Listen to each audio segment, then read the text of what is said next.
Boa tarde, estamos iniciando mais uma coletiva online do Governo de Pernambuco em parceria com a Prefeitura do Recife. Hoje contamos com a presença do secretário estadual de Saúde, André Longo, do secretário de Saúde do Recife, Jailson Correia, do médico infectologista, Dr. Demétrios Montenegro, e da intérprete de Libras, Célia Santos. O Dr. André vai iniciar com as considerações do dia e em seguida partiremos para as perguntas dos jornalistas. Bom, boa tarde, Camila, boa tarde, Célia, boa tarde, Dr. Jailson, boa tarde, Dr. Demétrios, boa tarde a todas e todos. Nessa quarta-feira, Pernambuco confirmou mais 556 casos da Covid-19, sendo 232 que se enquadram como síndrome respiratória aguda grave e 324 como quadros leves da doença. Assim, já somam 9.881 casos no estado, sendo 5.973 enquadrados como CIRAG e 3.908 como casos leves. 2.133 dos casos graves evoluíram bem e hoje encontram-se atualmente em isolamento domiciliar.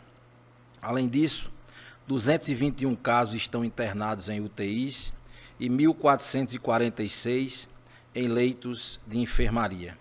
Outros 1.370 pacientes já estão recuperados da doença. Hoje, também foram confirmados laboratorialmente 54 novos óbitos, sendo 29 do sexo masculino e 25 do sexo feminino, de pacientes de 18 municípios. Os pacientes tinham idades entre 22 e 98 anos e faleceram entre os dias 12 de abril e 5 de maio. 28 deles apresentavam doenças pré-existentes. 5 não tinham relato dessas doenças e os demais estão em investigação pelos municípios. Com isso, o estado totaliza o número de 803 mortes pela Covid-19. Com relação à testagem dos profissionais de saúde com sintomas de gripe aqui no nosso estado, que é um compromisso nosso com os profissionais, até agora 2.415 casos foram confirmados e 1.595 foram descartados. Nós já entregamos então a testagem de mais de 4.000 profissionais de saúde. Durante todo o dia de hoje, infelizmente, circularam várias informações equivocadas, dizendo que nessa semana estaríamos decretando um lockdown no estado, ainda essa semana. Gostaria de ressaltar uma nota que foi divulgada há pouco pelo governo do estado. Não é verdade que o governador Paulo Câmara anunciou o fechamento total das atividades, conhecido como lockdown, em uma reunião na manhã de hoje. No encontro, que contou com os chefes dos poderes Legislativo, Judiciário, Ministério Público e Tribunal de Contas, o governador voltou a defender o isolamento social como principal instrumento de combate à disseminação do vírus e a possibilidade da adoção de novas iniciativas que possam contribuir para o achatamento da curva de contágio.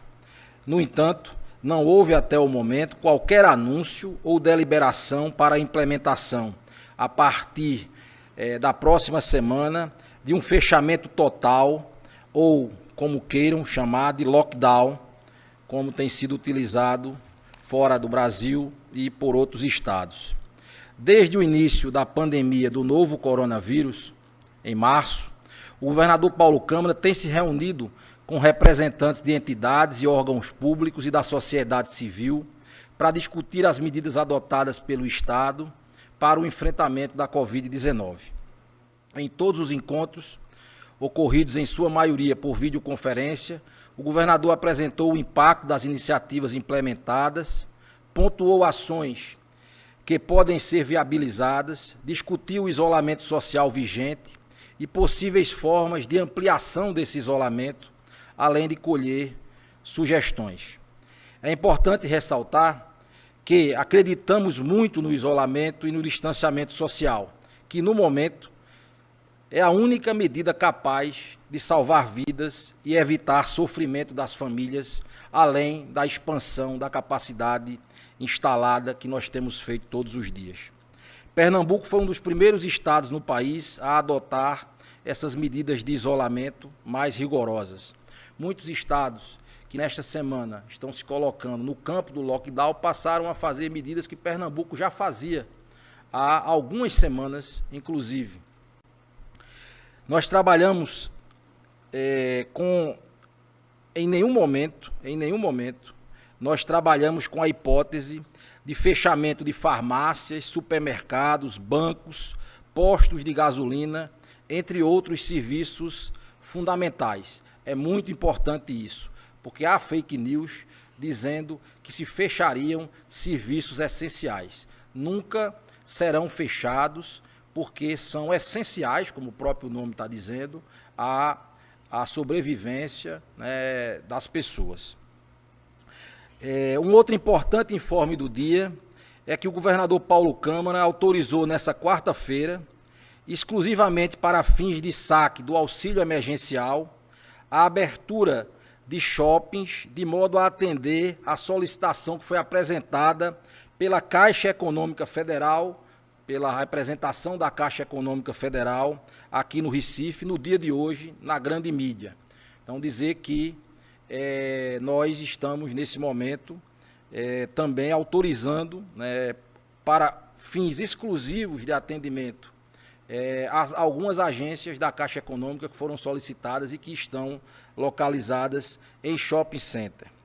Por fim, a partir de hoje, para reforçar a necessidade de todos ficarmos em casa, o governo de Pernambuco lançou mais uma campanha de comunicação que mostra a dura realidade da doença e um impacto na rede de saúde. Aqui já gostaria de agradecer a narrativa, né, e a presença do Dr. Demétrios Montenegro nesse vídeo, que está sendo amplamente divulgado.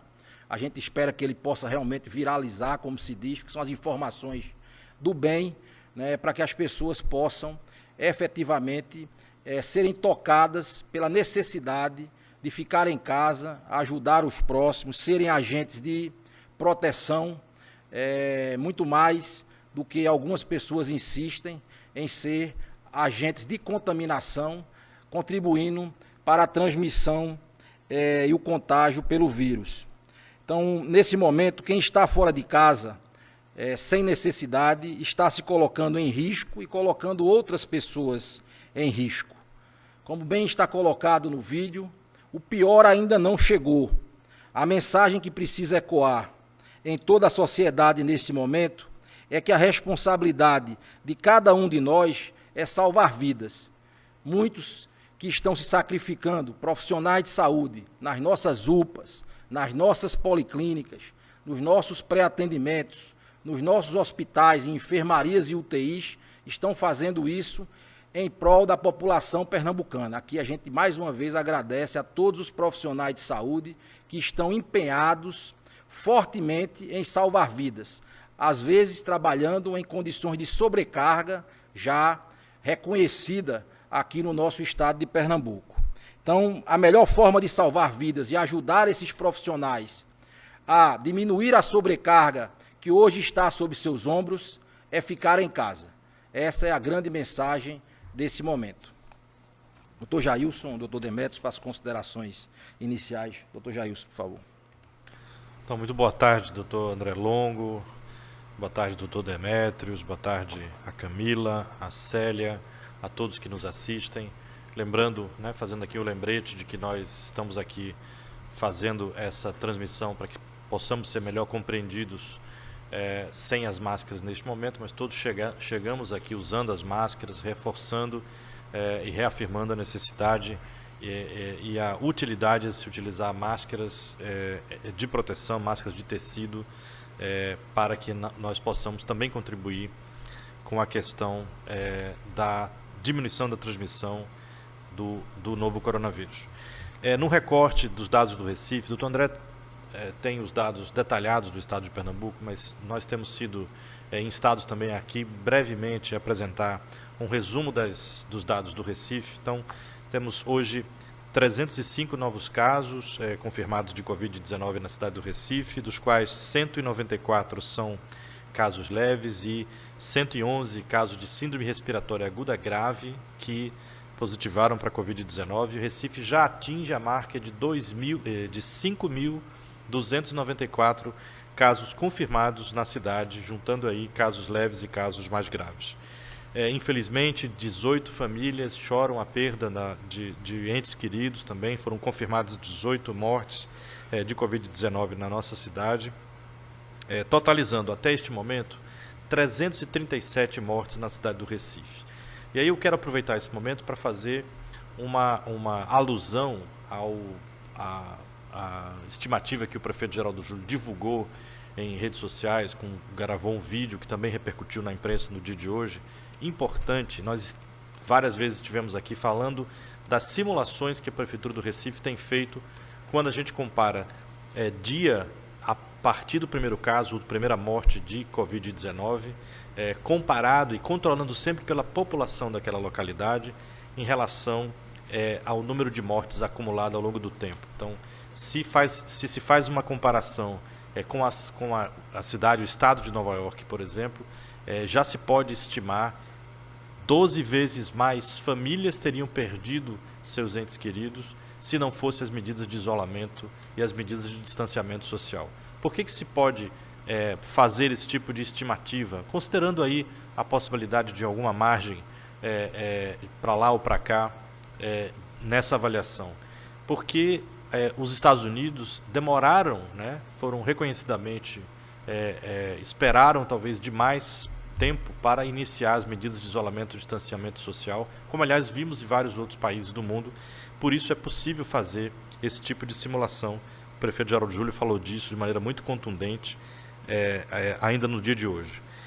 São 1.202 pessoas recuperadas. Isso também é uma forma importante de dar aqui a notícia positiva de que pessoas têm a possibilidade de enfrentar Covid-19. E eu quero dizer que se as medidas de isolamento social têm contribuído para salvar muitas e muitas vidas e distanciamento social, também as estruturas novas montadas pelo governo do estado e pela prefeitura do Recife também têm contribuído para que as pessoas tenham a chance de ter uma internação hospitalar, de ter sua internação em leito de UTI, passar pelo período duro, difícil de tratamento intensivo, mas sair dali em alta com recuperação. Então, ontem a Prefeitura do Recife concluiu o 7º hospital de campanha da Prefeitura do Recife, portanto, concluindo assim aquilo que era programado no Plano Municipal de Contingência, pelo Comitê Municipal de Resposta Rápida,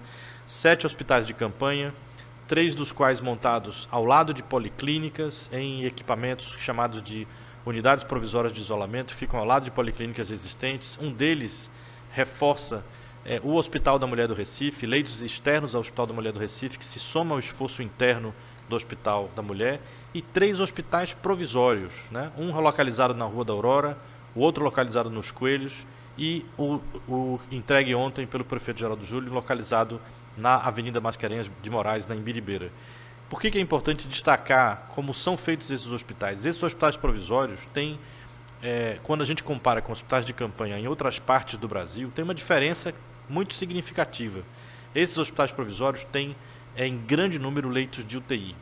Leitos de UTI são normalmente montados em estruturas já existentes, mas o Recife tomou uma decisão política também de contribuir, entendendo aí a necessidade de construção e de alocação de recursos para leitos de UTI, e tem feito um esforço imenso para garantir e contribuir com o esforço do Estado em mais e mais leitos. Então, ontem abrimos e tivemos a oportunidade de colocar à disposição dos 107 leitos do hospital da Imbiribeira, o Hospital Provisório Recife 3, 40 leitos já em utilização ontem, 20 deles de UTI. Já tivemos de ontem para hoje as primeiras pessoas internadas neste local que era um galpão comercial há poucos dias atrás, nada mais era do que um galpão, aliás, desativado aqui na cidade do Recife. Queria aqui aproveitar para fazer um agradecimento público, além da até por causa da decisão política, secretário André, do prefeito Geraldo Júlio, de mobilizar toda a sua equipe de governo, fazer um agradecimento público ao secretário Roberto Guzmão, responsável como secretário de Infraestrutura pelas obras dos hospitais provisórios do Recife. Em nome dele, de todas as pessoas que fazem a prefeitura e também a equipe da saúde. Já são 2.800 profissionais mobilizados só nesse esforço da pandemia Covid-19 aqui na nossa cidade e com isso nós esperamos estar contribuindo para salvar mais vidas. Rapidamente uma atualização do aplicativo Atende em Casa, né? Já são mais de 30.500 pessoas cadastradas no aplicativo, mais de 11.500 pessoas tiveram a chance de uma videoconferência, né, de uma videochamada ou de uma conversa telefônica com um profissional de saúde e mais de 3.000 pacientes já foram encaminhados para um atendimento presencial porque havia ali sinais e sintomas de gravidade. Então, acho que com essas palavras iniciais, eu fico também à disposição aqui, parabenizar o governo de Pernambuco pela campanha belíssima, que tem como protagonista o Dr. Demétrios, realmente o que a gente vê quando visita os hospitais provisórios, a gente visita as UTIs dos hospitais provisórios, é exatamente aquela cena de muita dificuldade, de muito empenho de muitos profissionais de saúde que estão no limite das suas possibilidades, se colocando ali a si mesmos à prova e a necessidade do trabalho continuado, muitas vezes exaustivo. Então, pensemos nos profissionais de saúde, pensemos nas pessoas que estão sobrevivendo, pensemos nas famílias que têm tido essas perdas evitáveis da Covid-19. Então, vamos ficar em casa. Doutor Demétrios, você tem as suas considerações iniciais. Bom, boa tarde a todos e a todas. Boa tarde, Célia, Camila, secretário André, secretário Jailson. Primeiro, agradecer o convite do Governo do Estado e da Secretaria de Saúde para participar desse vídeo. É um vídeo real, é a nossa realidade lá dentro do Hospital Oswaldo Cruz. Aquelas fotos foram feitas lá no hospital. Mas hoje eu queria, na verdade, fazer uma homenagem aos profissionais de saúde que estão dentro dos hospitais recebendo esses pacientes, que já é uma luta muito grande, mas para aqueles que estão nas unidades de porta aberta, que estão recebendo esses pacientes vindo de casa. Então, se para a gente que está no conforto de uma estrutura hospitalar, como o Oswaldo Cruz, onde eu tenho uma UTI, onde eu tenho todos os recursos, onde só chegam os pacientes que vão se internar, está sendo muito difícil. Então, os profissionais de saúde que estão trabalhando nas unidades de emergência devem todo o respeito e todos os aplausos da população, porque não é fácil. Você não tem limite. As pessoas, os doentes estão chegando a cada momento e sendo atendidos, as pessoas trabalhando num sistema altamente exausto, cansado por conta da demanda, pessoas muito graves, pessoas nem tão graves, mas que, até pela própria ansiedade da doença, procuram serviço e isso aumenta o número de atendimentos. Então, a gente precisa pensar nesses profissionais, que, até pela demanda do trabalho, tem um risco até maior de adoecer. Então, pensando nessas pessoas, que cada um deve saber o que deve fazer para proteger também essas pessoas, ficando em casa, como diz o vídeo. Então, o fato de você ficar em casa, você vai estar protegendo a você mesmo, protegendo a sua família e protegendo aquele que está lá na trincheira para recebê-los de braços abertos e salvar a sua vida e a vida dos seus familiares. Então, mais uma vez, fica aqui a mensagem para cada um ficar na sua casa. Vamos dar início às perguntas com a pergunta de Carlos Madeiro, do UOL. Como está a ocupação de leitos de UTI da rede privada? O Estado tem acompanhado a situação e fez ou fará alguma requisição caso existam vagas? Bom, a requisição de leitos privados é uma previsão da legislação. Nós temos, desde o início dos preparativos, né, do nosso plano de contingência, contado com a participação do Sindicato dos Hospitais, das clínicas privadas, dos laboratórios, o Sindiosp, que tem buscado cooperar dentro desse esforço, né? Primeiro estruturando a rede privada de forma adequada, depois disponibilizando leitos. Eu já disse aqui em coletivas, nós estamos hoje ocupando leitos de hospitais privados que nunca atenderam o Sistema Único de Saúde para regime de terapia intensiva. Pela primeira vez, nós temos já algumas dezenas de leitos nesses hospitais privados não filantrópicos, que nunca tinham, não conveniados ao Sistema Único de Saúde, e alguns que não faziam aquele serviço, mesmo conveniados ao Sistema Único de Serviço, que estão hoje dando sua contribuição. Nós editamos uma portaria na semana passada para compilar as informações acerca da ociosidade nesses hospitais privados. É fato que nós temos visto que há uma ocupação grande desses leitos ainda na rede privada. Nós, inclusive, frustrando um pouco a expectativa que nós tínhamos de que houvesse um descenso da curva nas pessoas que tinham plano de saúde bem antes, né, da aceleração da curva, da maior aceleração da curva para as pessoas que não têm plano de saúde, as pessoas que contam apenas com o Sistema Único de Saúde. Então, isso poderia, de certa forma, fazer com que nós pudéssemos utilizar mais leitos do setor privado, mas nós estamos atentos.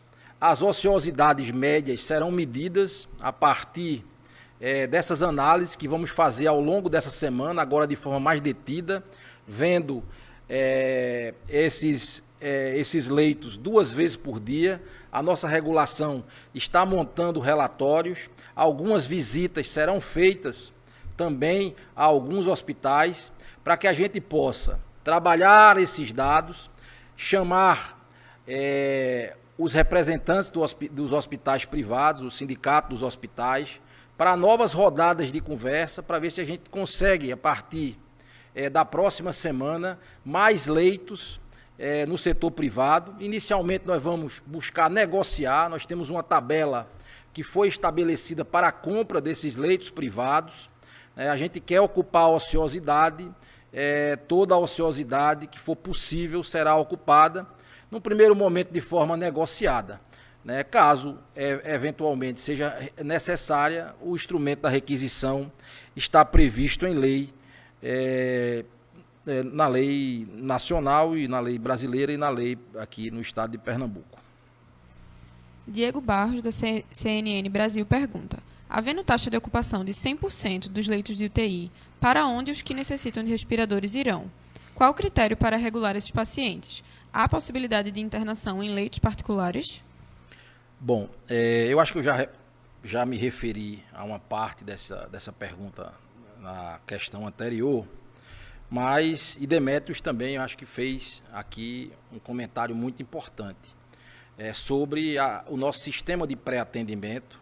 Tanto a gente quer louvar aqui quem está nas nossas UPAs, quem está nas nossas policlínicas, como também o serviço do SAMU Metropolitano, que também faz um papel exemplar na busca desses pacientes em situações de muita dificuldade, em domicílio, por vezes em outras situações, como a situação de rua também.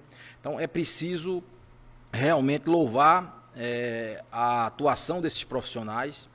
A grande maioria dos pacientes com síndrome respiratória aguda grave, que não tem acesso, num primeiro momento, à terapia intensiva, eles estão nessas unidades de pronto atendimento, nas policlínicas, em salas de estabilização dos nossos hospitais maiores, as salas vermelhas dos hospitais, as salas amarelas dos hospitais.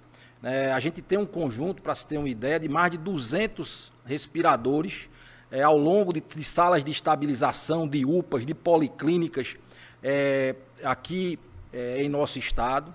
Então é um arsenal que tem sido utilizado para garantir o suporte necessário à vida e a terapia necessária enquanto não surge um leito de UTI.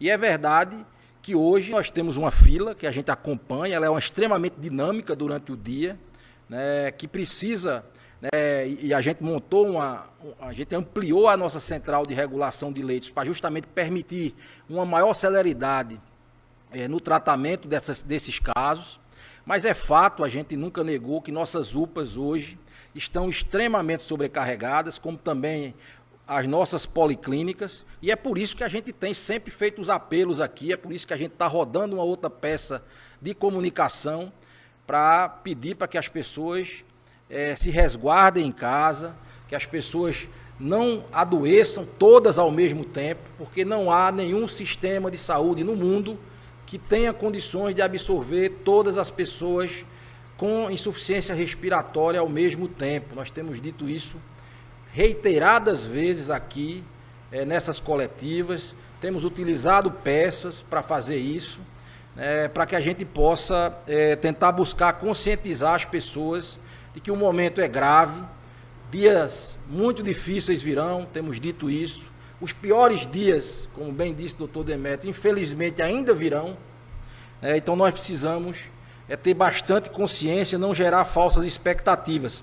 A possibilidade, a regulação então feita pela nossa central de regulação da melhor maneira possível, usando os critérios que estão disponíveis.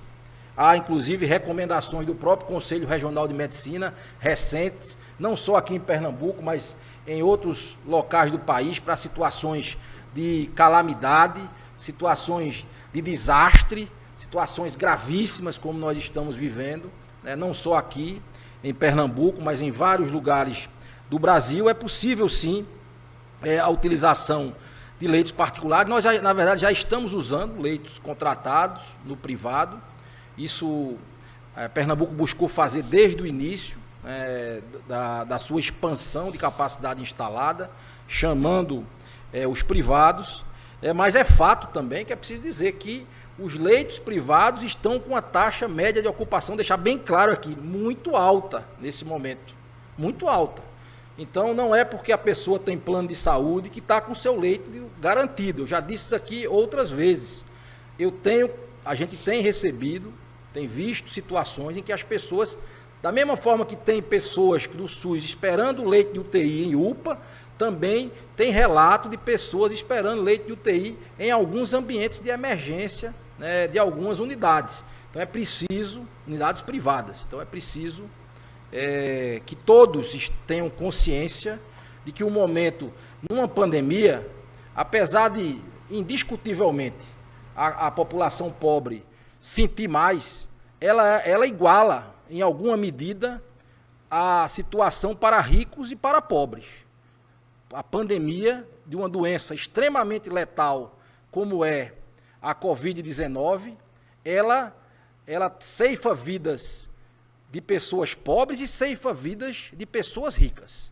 Então é preciso que todo mundo se conscientize de que esta situação ela é crítica e ela, apesar de, mais uma vez dizer, ela é muito mais dura para as pessoas que têm uma realidade socioeconômica menor, ela não deixa de dilacerar vidas, de gerar sofrimento também em pessoas que têm uma condição socioeconômica melhor em nosso estado e no país, e em vários lugares do mundo foi assim, doutor Jailson. André, acho que só aproveitar essa oportunidade de fatos que Demétrios lembrou muito bem, e nós precisamos pensar num sistema que tem no leito da UTI o topo de uma cadeia de prestação de serviços, que começa inclusive lá com os aplicativos, como Atende em Casa, outras alternativas de pessoas buscarem atendimento e teleorientação, por exemplo, mas tem na porta de entrada dos serviços, seja ele o Serviço Móvel de Urgência, o SAMU, e aí eu vou fazer um parênteses, o SAMU Metropolitano 92, que é coordenado pela Prefeitura do Recife. O SAMU teve suas equipes reforçadas, teve o número de ambulâncias ativas, né? Então, o SAMU trabalha em qualquer lugar do país com o número de ambulâncias que fica na chamada reserva técnica. Hoje nós temos o máximo número de ambulâncias da nossa história mobilizado para atender a cidade como um todo, seja pacientes com suspeita de Covid, seja outros tipos de necessidades clínicas. Para se ter uma ideia, e aqui eu aproveito para fazer um agradecimento público à Secretaria de Educação do município do Recife, nossas equipes e bases, para que a gente possa albergar todas as nossas equipes, as bases estão inclusive funcionando em escolas municipais aqui no Recife. Algumas das bases, algumas das ambulâncias estão localizadas em escolas municipais exatamente para que a gente possa colocar o número de ambulâncias do SAMU em atividade. Além disso, aquele pessoal que trabalha na atenção primária à saúde, na atenção básica. Recife tem 22 unidades que foram escolhidas para estarem atendendo pacientes com suspeita de Covid. Nessas unidades, as equipes de atenção primária à saúde, os médicos de família, os enfermeiros, participação muito importante dos cirurgiões dentistas, que foram realocados do seu trabalho cotidiano na saúde bucal para apoiar toda essa iniciativa e toda essa rede de cuidados. E esse pessoal também, Demétrios, assim como quem está na porta de entrada das policlínicas, vive um momento de muita tensão, um momento de chegada de casos mais leves, mas também casos graves que são atendidos ali numa unidade básica de saúde. Então, era a nossa homenagem, queria fazer coro a essa homenagem que foi aqui iniciada, dizendo também dessa necessidade de que, quando a gente pensa no sistema como um todo, tem também a transferência, né? A necessidade de transferência de um paciente grave até chegar no hospital provisório ou no hospital do Estado, para então chegar numa UTI. Então, toda esta rede é uma rede muito delicada que precisa de recursos humanos treinados, capacitados, utilizando seus equipamentos de proteção individual. Lembrando que também profissionais de saúde adoecem, como também adoecem outras pessoas na sociedade, e se as medidas de isolamento, né, e todos os não funcionam ou não são aderidas, não são feitas, e mais profissionais de saúde adoecem ao mesmo tempo, também esta delicada rede de atenção à saúde pode estar seriamente comprometida, e é por isso que a gente sempre insiste nesse ponto também. Vou aproveitar agora para juntar 3 perguntas sobre a mesma temática. A primeira é de Pedro Alves, do G1. Ele gostaria de saber se já houve alguma sinalização do governo federal para se pensar, inclusive, em um possível lockdown. A Rádio Jornal também pergunta se Pernambuco só ainda não adotou o lockdown por falta de apoio do governo federal e se pode vir a adotá-la mesmo sem ter esse apoio. E Cíntia Leite, do Jornal do Comércio, pergunta: o ofício enviado ao ministro da Saúde pelo governo de Pernambuco fala em ampliação das medidas de isolamento social já implementadas, devendo o Estado restringir ao máximo a circulação de pessoas. Esse não foi um pedido de apoio para adotar o lockdown? Diante da negativa do Ministério, já informada ontem a reportagem, Pernambuco vai, mesmo sem apoio federal, implementar o lockdown, contando com as forças estaduais e municipais? Bom, de pronto eu gostaria de fazer aqui uma confissão. Eu não gosto desse termo lockdown. Lá, como dizia nosso Ariano Suassuna, é muito inglês pro meu gosto. Aqui a legislação brasileira fala em quarentena, fala em isolamento, fala em medidas restritivas. Realmente eu não gosto do termo lockdown. A gente até, por vezes, acaba utilizando, mas esse bloqueio completo, ou bloqueio total, eu já tenho dito aqui várias vezes, ele é muito difícil de implementar, de ser implementado ou de ser sustentável sem apoio do governo federal. Mas, obviamente, não há uma dependência disso, né? E nós estamos ainda estudando, e é por isso que a gente fez questão de colocar essa nota, porque Pernambuco tem muita responsabilidade, todo o seu corpo dirigente, e nós estamos buscando alinhar as iniciativas, né, para que a gente possa fazer uma atuação mais efetiva, né, neste processo. E quando for anunciado, será anunciado de forma ampla, né, com toda a transparência e preservando, quero deixar bem claro aqui, nunca passou pela cabeça de nenhuma autoridade sanitária, nenhuma autoridade governamental interromper qualquer ciclo da economia que seja vital, que seja essencial. Então, não acreditem em fake news, né? Primeiro, não vai ser assim de uma hora para outra, né? Vai ter um aviso e será pautado em boas práticas que efetivamente promovam um maior isolamento social, tá certo? Então, Pernambuco tem um compromisso e está fazendo isso, né, de uma maneira bastante responsável. Nós buscamos, inclusive, apoio do governo federal. Então nós oficiamos, o nosso governador Paulo Câmara oficiou durante ainda o final de semana, como bem disse Cíntia aqui, o Ministério da Saúde, para que a gente pudesse ter um apoio. Ontem nós passamos a tarde em reunião com o ministro da Saúde, todos os secretários estaduais da Saúde, através do nosso CONAS.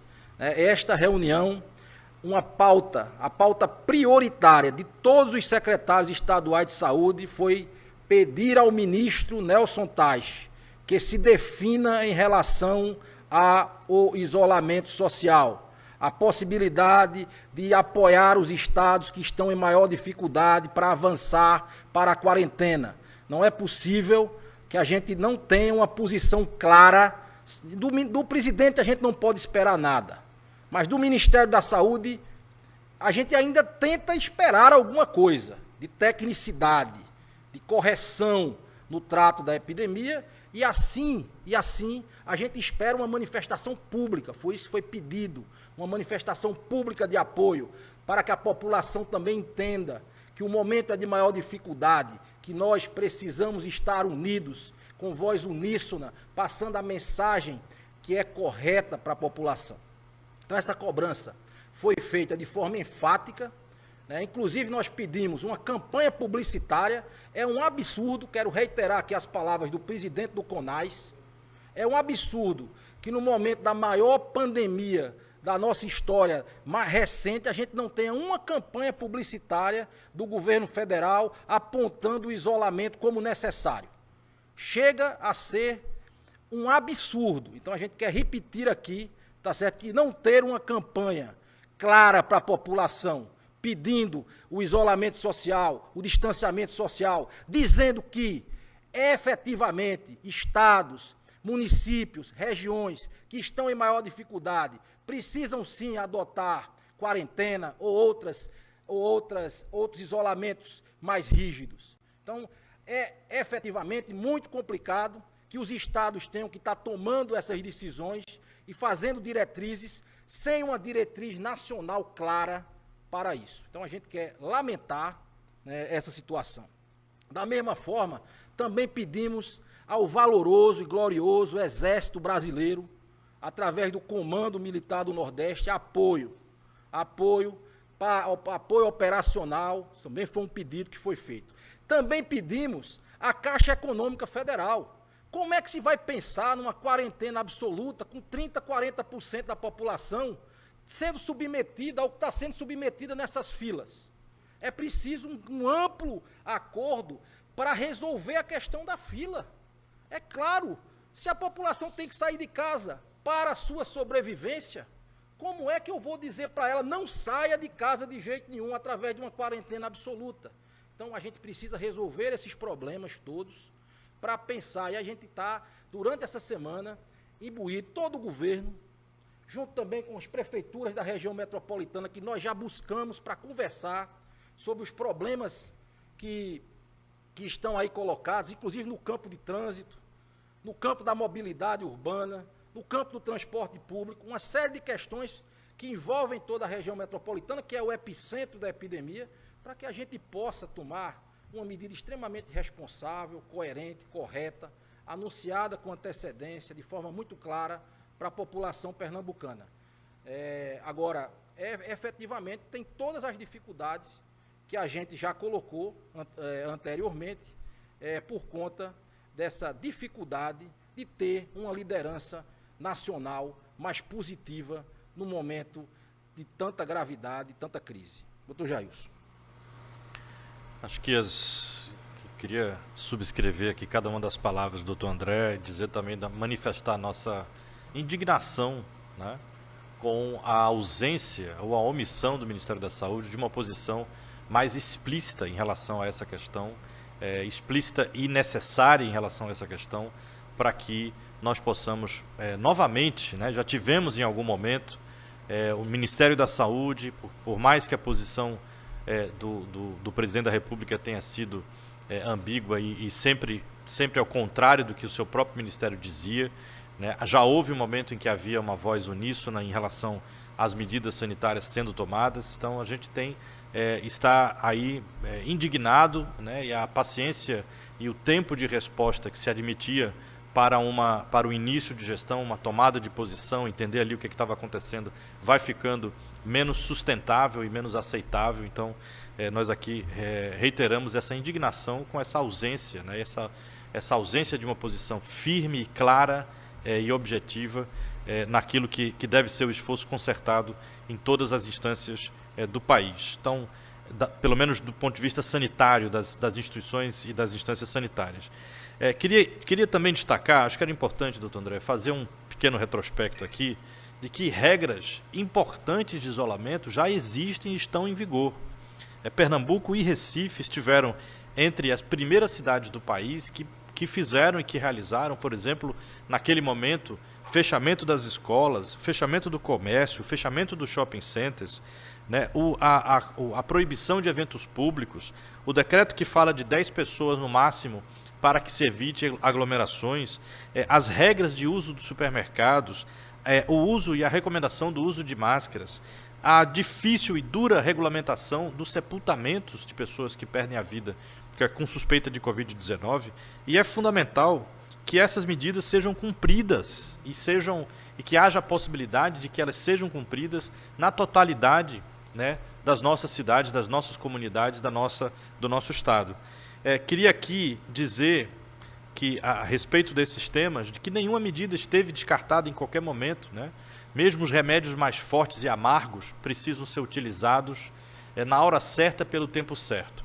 Qualquer equívoco nisso pode representar graves erros, né? De se utilizar, por exemplo, se aquela iniciativa não for efetiva, não estiver devidamente apoiada por todos esses elementos que o doutor André aqui citou, corre-se graves riscos no sentido da sua efetividade e, portanto, da sua credibilidade enquanto estratégia de saúde pública. Queria aqui também dizer que temos observado com muita atenção movimentos de outras regiões do país, temos visto prefeituras adotarem, como lá em São Paulo, algumas medidas e recuarem no mesmo dia em virtude das dificuldades de sua implementação prática, né? Então, lembrar que nosso contexto cultural é diferente do contexto cultural e contexto político de outros países do mundo. E, fundamentalmente, lembrar também de que nós aqui, que muito, pelo que tudo indica, tendência se mostrando, apontando para esse caminho, nós não desejamos isso em momento algum, mas, ao que tudo indica, pelo crescimento acelerado do Brasil como um todo com relação à Covid, é possível que em breve o Brasil se torne epicentro global desta doença e seria, então, o primeiro país em desenvolvimento, ou país de renda média, a ter esse tipo de situação. Nós lembramos que a doença, obviamente, começou lá na China, mas ganhou a Europa, ganhou os Estados Unidos, a América do Norte. Na hora que chega na América Latina, o Brasil desponta aí nessa liderança em número de casos. E a nossa desigualdade não tem igual a nenhum desses países que a gente citou até agora. Então, o Brasil é o primeiro país de enormes, de dimensões continentais, em que a doença chega com toda a força, né, e com o tamanho da desigualdade que a gente tem no nosso país. E é evidente que isso traz um desafio imenso também na implementação de qualquer medida, seja ela medida de isolamento social, seja ela a necessidade das medidas paliativas econômicas que precisam ser feitas. Então, acho que isso é o diagnóstico do momento. As evidências científicas, as evidências epidemiológicas, mas também as evidências daquilo que pode ser efetivo, tem que continuar norteando a tomada de decisão do governo de Recife, assim como também tenho certeza no governo de Pernambuco. Vitor Araújo, da Rádio CBN, pergunta: pesquisa publicada hoje no jornal o Globo aponta que no Brasil a maior parcela de casos confirmados de Covid-19 está na faixa dos 20 aos 49 anos. Qual é o quadro em Pernambuco? Podemos dizer que há um rejuvenescimento do grupo de risco no estado e no país? Quais as razões para que isso ocorra? Bom, essa aqui eu vou pedir a colaboração do Dr. Demétrios, que está vendo isso aí no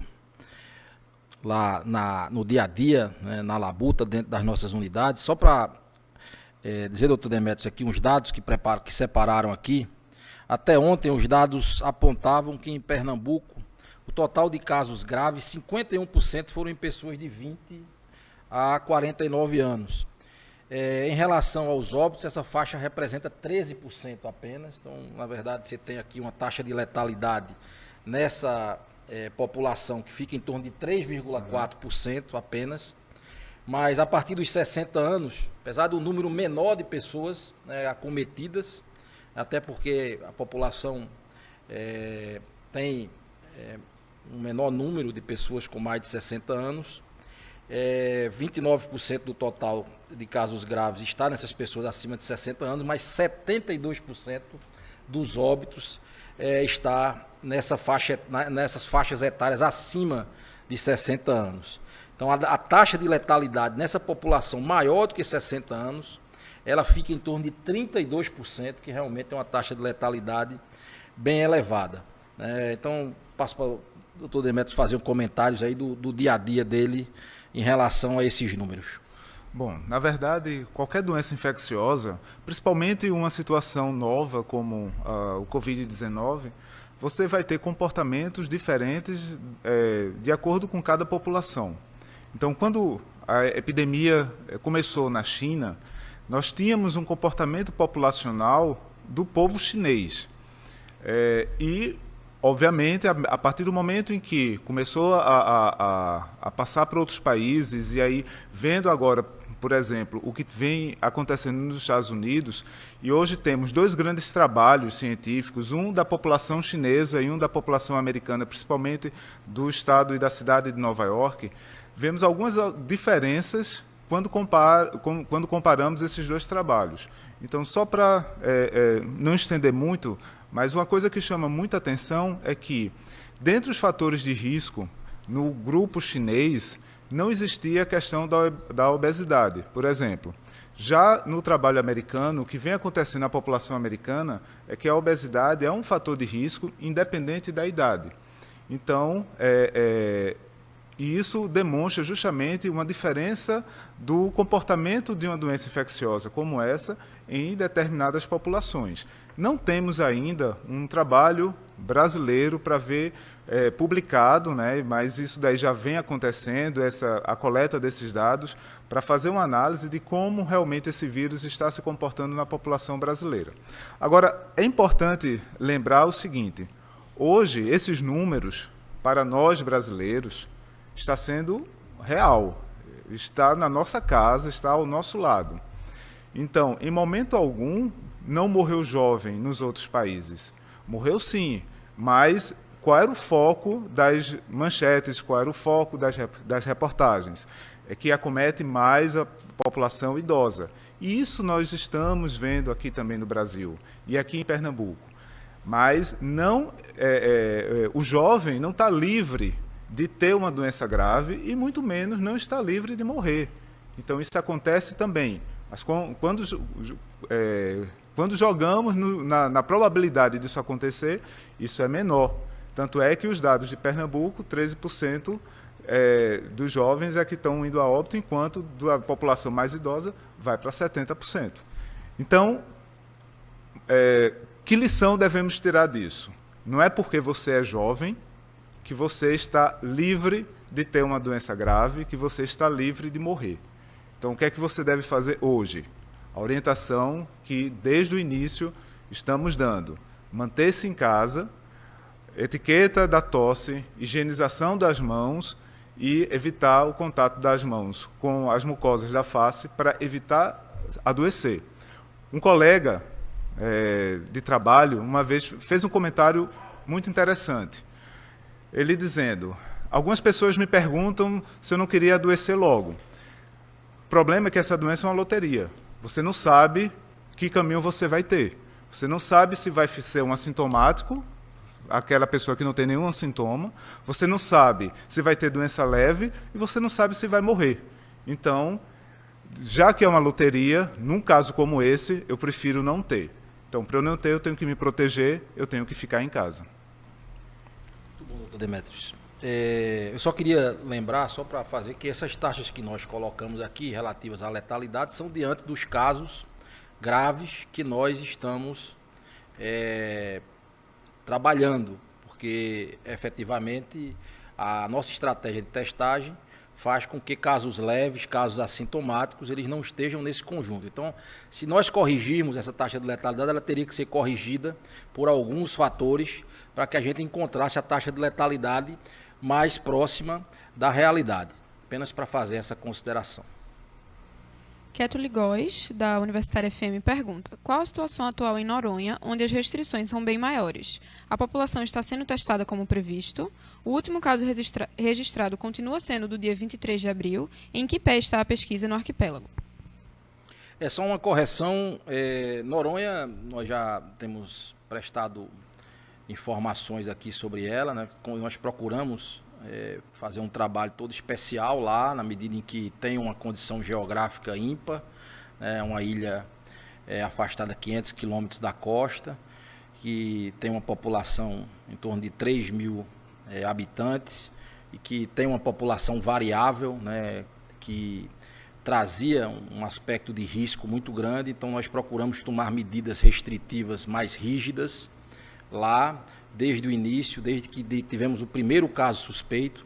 Noronha chegou a fazer 28 casos, que é, para a proporção de 3 mil habitantes, talvez a maior taxa de incidência de uma localidade, né, geográfica, mas efetivamente, após a implantação da quarentena, o último caso, só corrigindo, não foi dia 23, foi dia 21 de abril. A quarentena se instituiu no dia 20 de abril. As últimas pessoas que entraram na ilha a serviço entraram, acho que dia 25 de abril. Então nós temos a quarentena prevista até o dia 9 de abril. Já temos um grupo de trabalho composto até o dia 10 de abril, até o dia 10 de maio, desculpe, né? A quarentena vai até o dia 10 de maio. E nós já temos um grupo de trabalho focado em trabalhar os aspectos da reabertura de Noronha, para que a gente possa ter uma reabertura segura, né, dentro de critérios técnicos para o retorno da ilha à nova normalidade possível. Então a gente está acreditando que Noronha possa ser um case, né, em Pernambuco, no Brasil inclusive, de uma ilha que teve a redução ou a erradicação da circulação do vírus, e a gente possa prepará-la aí, vamos ter todos os cuidados necessários para que haja uma reabertura gradual. Estamos fazendo um programa de testagem lá, tem um trabalho sendo desenvolvido da Secretaria Estadual de Saúde, com a administração da ilha, e mais uma vez aqui a gente quer agradecer, né, o empenho, a dedicação do administrador de Fernando de Noronha, Dr. Guilherme Rocha, que está lá com a família na luta, no batente, né, fazendo a defesa da ilha, como tem que ser mesmo, um gestor, né, muito envolvido com as questões de Noronha, né, e aí a gente precisa, juntos, né, e aí há instituições, inclusive, de pesquisa também trabalhando isso, o Ministério da Saúde também está dando apoio para que a gente possa fazer um programa de reabertura lá, com ampliação, inclusive, de testagem através de testes sorológicos, para que a gente possa garantir o retorno à normalidade possível em Noronha a partir do dia 10, se tudo continuar correndo bem como tem até esse momento. Lara Cavalcante, da Rádio Petrolina FM, pergunta: já foi informado que há conversas para começar a funcionar um laboratório para processar exames em Petrolina. Isso avançou? Há alguma previsão? Bom, nós estamos fechando um termo de cooperação lá com a Univasf, para que a gente possa ter a realização de testes RT-PCR nos pacientes lá de Petrolina e da 4ª macro-região. Isso é um movimento que, inclusive, a Prefeitura também está ciente. A Secretaria Municipal de Saúde lá também tem procurado colaborar. O nosso LACEN aqui, central, né, nosso laboratório central, está em contato lá com professores, né, o professor Anderson é quem está à frente desse processo lá na Univasf, né, e a gente está aguardando agora, né, alguns pequenos ajustes aí que estão sendo feitos no plano de trabalho desse termo de cooperação, para que a gente possa colocá-lo em efetiva realização. Então, a nossa ideia é no que depender aqui do Estado, a gente gostaria muito de poder, até o final do mês, estar com esta atividade iniciando lá em Petrolina, o que certamente será um marco na descentralização, né, dos exames aqui em nosso estado, né, para aquela região toda lá. Seria muito importante poder contar, e a gente já agradece aqui tanto os esforços aí do doutor Anderson, quanto os esforços do reitor, né, da Univasf, para que a gente possa ter sucesso, né, neste processo de descentralização dos exames moleculares aqui em nosso estado, os RT-PCR, tão importantes para a fase de diagnóstico da doença. Adriana Vitor, da TV Jornal, pergunta: alguém que tentou saber na última segunda-feira se estava contaminado com o Covid-19 só conseguiu marcar exame para quinta, mesmo pagando R$ 340. Apenas um entre 6 laboratórios consultados tinha o PCR. Nenhum dos procurados tinha o teste sorológico. O resultado só sai na semana que vem. Como prever ações de saúde pública se sequer os que podem pagar conseguem ser devidamente testados? E os que não podem pagar ficam sem confirmação ou só quando graves e internados? Bom, agradecer ao reitor, na hora me deu um lápis, o reitor Paulo César Fagundes, é o reitor da Univasf, que também está envolvido nesse processo. A gente agradece lá, tanto no processo de implantação do laboratório, quanto no processo de implantação de novos leitos lá, de um hospital provisório que a gente está colocando lá em funcionamento em Petrolina, esperamos também até o final do mês. Bom, é fato, nós vimos tratando disso aqui, temos tratado disso desde o início do enfrentamento à pandemia, da dificuldade de testagem que tem o Brasil. O Brasil, por muito tempo, e ele deixou de investir em ciência, tecnologia e inovação como deveria. Gerou-se uma dependência muito forte internacional. Essa semana participei de um debate com os ex-ministros Temporão, ministro Quioro, e também o ex-secretário de Ciência, Tecnologia e Inovação do Ministério da Saúde, doutor Carlos Gadelha, e ele, que é um especialista nesse assunto, falava dessas dificuldades que a gente tem para ampliação dos nossos laboratórios públicos, as dificuldades e também do déficit da balança comercial brasileira na área da saúde, que é superior a 15 bilhões de dólares, certamente vai aumentar ainda mais por conta das importações relativas à Covid-19, a nossa dependência do complexo industrial chinês, indiano para medicamentos, americano para outros insumos. Então, o Brasil aprende a lição desta vez, de que precisa investir em ciência, tecnologia e inovação nos seus parques industriais, para que a gente não tenha tanta dependência internacional e fique literalmente de joelhos em momentos como esse, dependendo e tendo que praticar para adquirir insumos valores absurdos, que não deveriam ser praticados, que se faz realmente da necessidade que o momento e a pandemia acabam por impor. Eu já falei um pouco sobre isso e a Adriana Victor toca nesse ponto. Quando a dificuldade é extrema, como a gente está vivendo, se iguala pobre e rico. Não adianta ter dinheiro.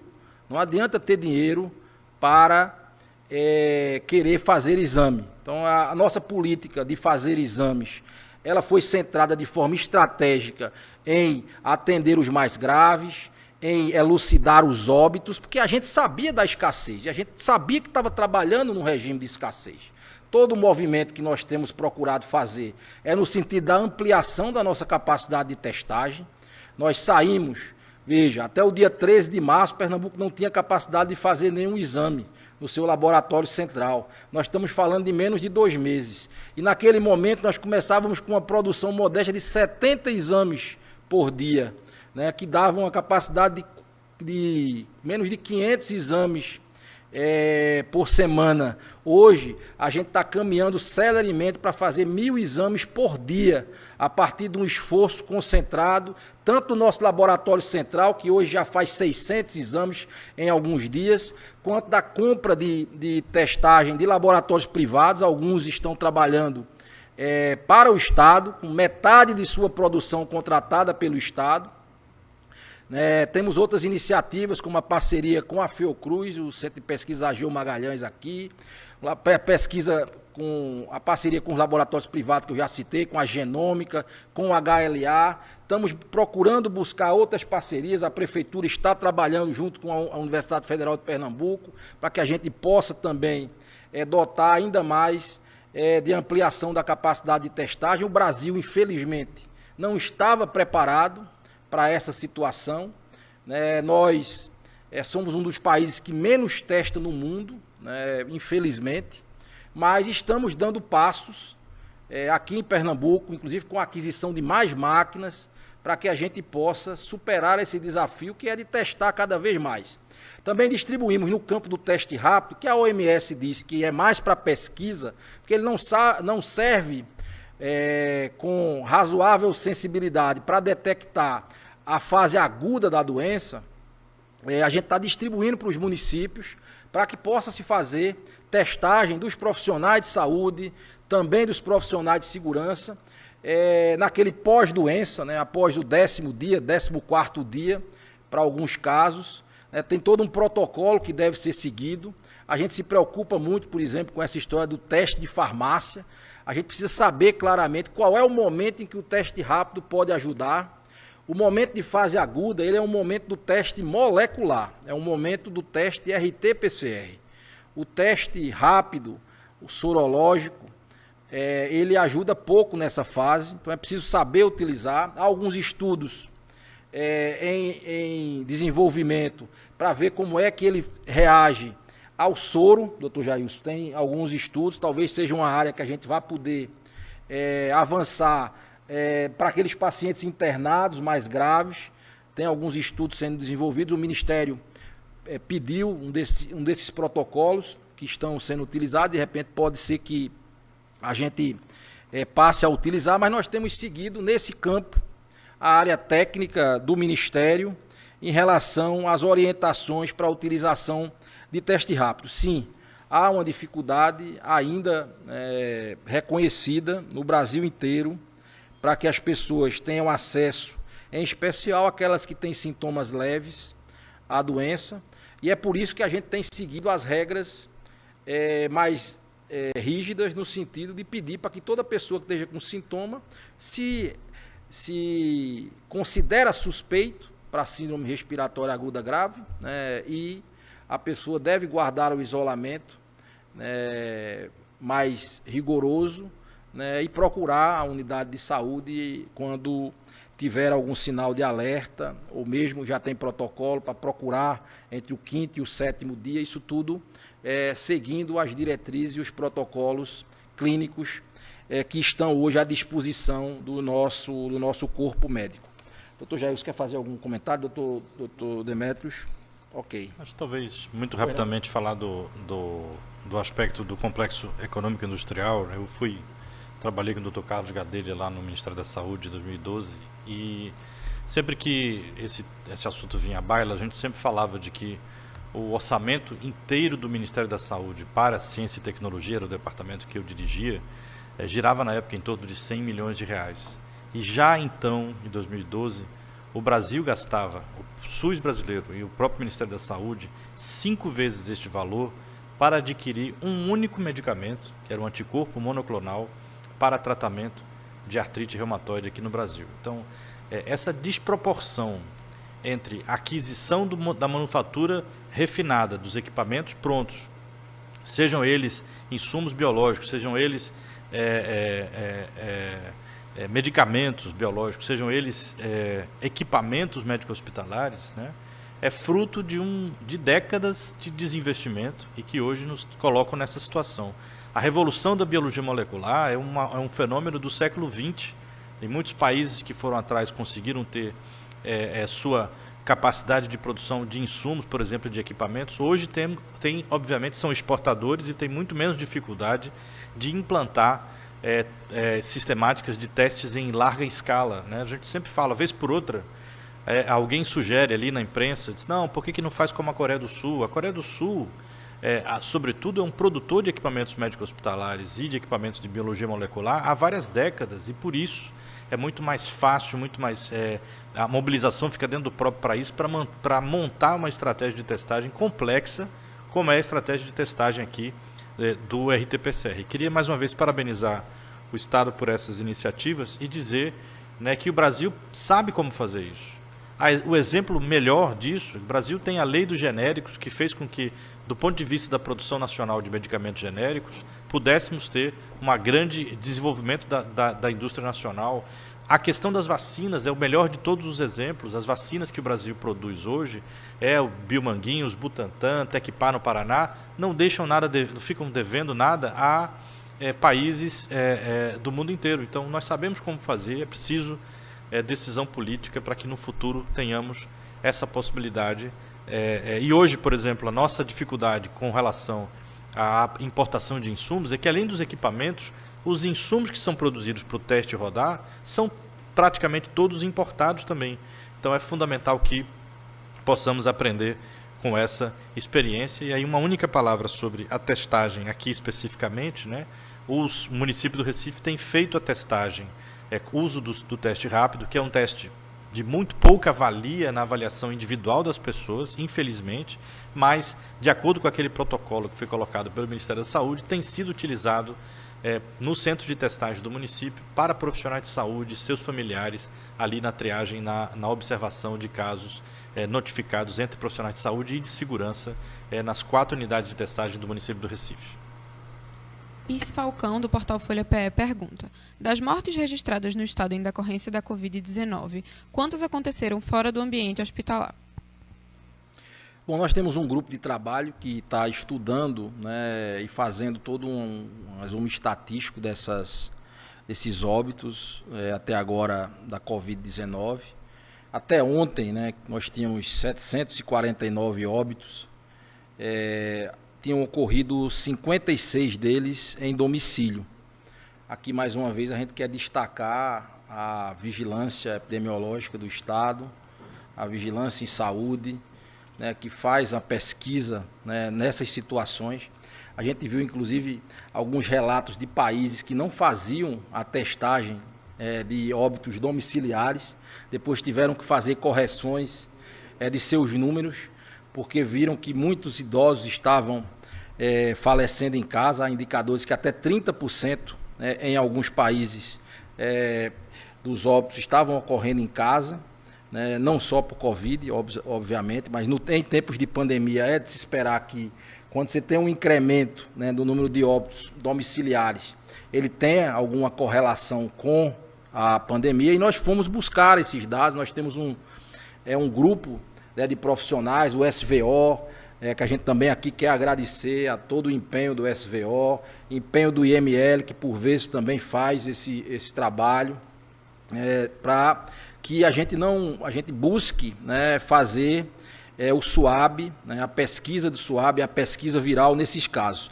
Então, até ontem nós temos 56 casos de óbitos por Covid que ocorreram em ambiente domiciliar, ou seja, fora do ambiente hospitalar, propriamente, fora do ambiente de assistência, né, à saúde, o que dá em torno de 7,5%, e 48 desses 56 casos em pessoas com mais de 60 anos, ou seja, 85%. Jorge Cosme, do portal Leia Já, pergunta: a Justiça Federal do Rio de Janeiro determinou que os dados registrados e divulgados sobre o coronavírus no país incluam informações sobre a etnorraça dos infectados.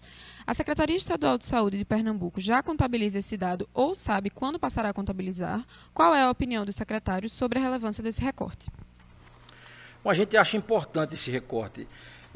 Nós não temos essa obrigatoriedade até esse momento de colocar, então infelizmente as pessoas não têm preenchido as fichas de notificação de uma maneira a permitir que a gente faça uma análise mais robusta em relação a isso. A gente tem procurado reforçar, né, nas unidades de saúde, reforçar em todas as secretarias municipais de saúde, que a gente possa, eu me refiro que não tem essa questão muito mais no ESUS-VE, que é o sistema do Ministério, que mais recente, que vê os casos mais leves, né, que vê também os profissionais de saúde. Então é importante, a gente acredita, né, muito importante conhecer o perfil étnico-racial dessa população, porque a gente sabe que já há alguns estudos mostrando do maior componente, né, em pessoas com componente racial, né,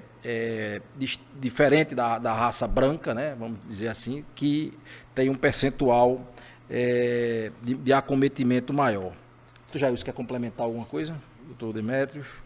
Talvez apenas comentar de que as faces da desigualdade de doenças várias que acometem grupos populacionais diversos, né, seja pelas suas características e heranças genéticas, né, seja pelo peso importante dos determinantes sociais em saúde, é importante que a gente possa ter a informação necessária para estudar isso aprofundadamente, estudar esse fenômeno de distribuição nas nossas cidades, nos nossos estados, enfim, no país, sempre preocupados, né, na questão também da desigualdade. Então, embora ela seja uma doença que aqui, palavras muito precisas do Dr. André, é uma doença que aproxima ricos e pobres no sentido do risco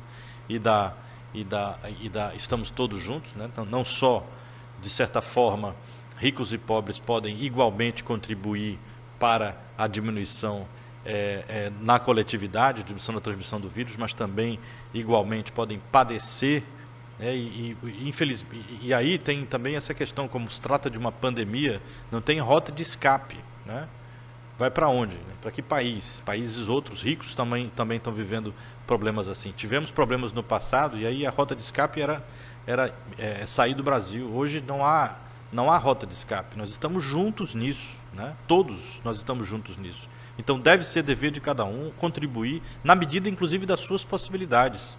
Todos nós podemos contribuir ficando em casa. Muitos podem contribuir para além disso.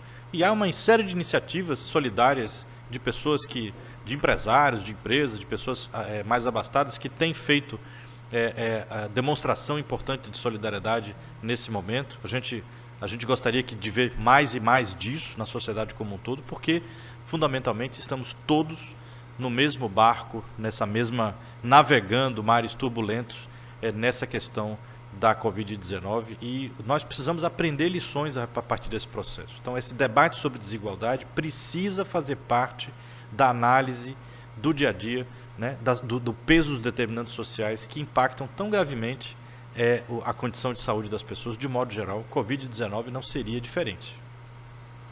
Fábio Calado, da TV Clube, pergunta: o Consórcio Nordeste está sugerindo que 15 mil médicos brasileiros formados fora do país venham trabalhar nessa época de pandemia sem fazer o Revalida. O Conselho Federal de Medicina já se posicionou contra. O governo de Pernambuco já tem uma posição sobre isso?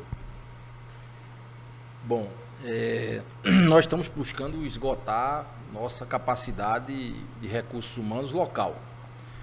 Estamos buscando todas as forças locais, contando com o apoio dos profissionais aqui em Pernambuco.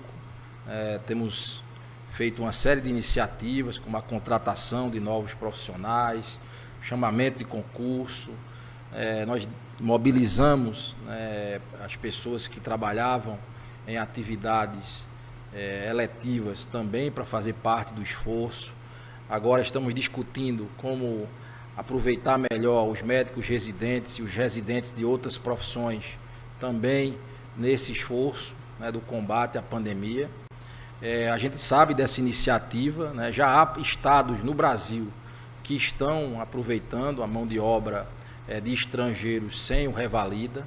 Aqui a gente está adotando toda a cautela, né, necessária para estudar melhor esse tema. E a gente sabe, obviamente, que o Conselho Federal de Medicina tem uma posição absolutamente contrária. A gente respeita a posição, né? Nós, como eu disse, estamos ainda estudando uma melhor posição sobre isso. A última pergunta do dia é do JC Online. Dos leitos concluídos pela Prefeitura do Recife, metade ainda não está funcionando. Qual a previsão para serem colocados em operação? Bom, agradeço. Doutor, Como foi direto para a Prefeitura do Recife? Fica à vontade, fica à vontade. Doutor André, acho que essa é uma pergunta que talvez mereça uma análise interessante aqui. A gente já deve, doutor André, doutor Demétrio, já deve ter ouvido daquela história do copo meio cheio e do copo meio vazio, né? A gente tem duas formas de olhar para a mesma realidade. Eu queria dizer que há 40 e poucos dias, 45 dias, não havia copo. Não havia leitos dedicados a UTIs gerais, por exemplo, na cidade do Recife, tampouco as estruturas que a Prefeitura do Recife mobilizou para garantir que hoje tenhamos, sim, perto de 500 leitos em pleno funcionamento em pouco mais de 40 dias. Essa é uma forma de enxergar. Não havia copo nenhum, não havia nenhum serviço voltado para isso, e eu tenho convicção de que Recife está entre as capitais brasileiras ou mesmo as cidades brasileiras que mais conseguiu mobilizar e viabilizar a implantação de leitos hospitalares e de leitos de UTI nesse período da pandemia. Se não for a que mais conseguiu, comparativamente em relação à sua população, por exemplo. Então, convicção absoluta. Nós temos, até o momento, 1.054 leitos estruturalmente prontos. Aquilo que dizia respeito a obras, a compra dos leitos das camas hospitalares, a implantação dos diversos equipamentos, inclusive, estão entregues, prontos. 3 organizações sociais aqui da nossa cidade foram convocadas pela Prefeitura para tocar esses hospitais provisórios, né? Eu estou falando aqui do conjunto de hospitais de campanha da Prefeitura do Recife. E nesse caso, nós já conseguimos colocar em funcionamento, hoje, né, 494 leitos, 114 leitos de UTI e 380 leitos de enfermaria. Então, é isso. Eu prefiro olhar essa pergunta pelo lado ao avesso, né? Quantos leitos já estão em pleno funcionamento? E aí, é claro, o desafio de abrir 10 leitos, 20 leitos num hospital que já existe, que tem toda estrutura, recursos humanos, todos os departamentos administrativos, né? Um hospital consolidado é um desafio imenso. Abrir novos leitos de UTI num hospital com essas características. Abrir um hospital onde havia um galpão, né? E em menos de 45 dias construir 7 hospitais de campanha, 3 hospitais provisórios com leitos de UTI, é um desafio imenso. O nosso compromisso continua sendo o de equipar esses hospitais, finalmente, para que a gente possa ampliar mais e mais leitos, né? Nós sabemos da disputa imensa internacional com respiradores. A Prefeitura do Recife conseguiu colocar em funcionamento, nesses 45 dias, 114 leitos de UTI, fora as salas vermelhas de estabilização, que também tem respirador, precisou e tem lutado todos os dias. O prefeito Geraldo Júlio, essa semana, anunciou, né, a possibilidade, a liminar que foi retirada na Justiça, foi obtida na Justiça, para que um dos fornecedores, fabricantes brasileiros, pudessem entregar respiradores à cidade do Recife, para garantir a entrega desse fornecedor. Há outras entregas e encomendas a caminho. Então, a nossa expectativa, naturalmente, é que até o mês de junho, tenhamos toda essa estrutura montada, com 313 leitos de UTI, mais de 700 leitos de enfermaria, 741 de enfermaria, que é a meta, que é o que estava desenhado no plano municipal de contingência, para que a gente possa, então, colocar toda essa operação. Mas eu prefiro olhar para essa questão dizendo, não são só metade dos leitos, é que são 494 leitos em operação em 45 dias. Estamos encerrando agora mais uma coletiva online do Governo de Pernambuco. A entrevista completa vai estar disponível no YouTube do Governo de Pernambuco. Obrigada, boa noite.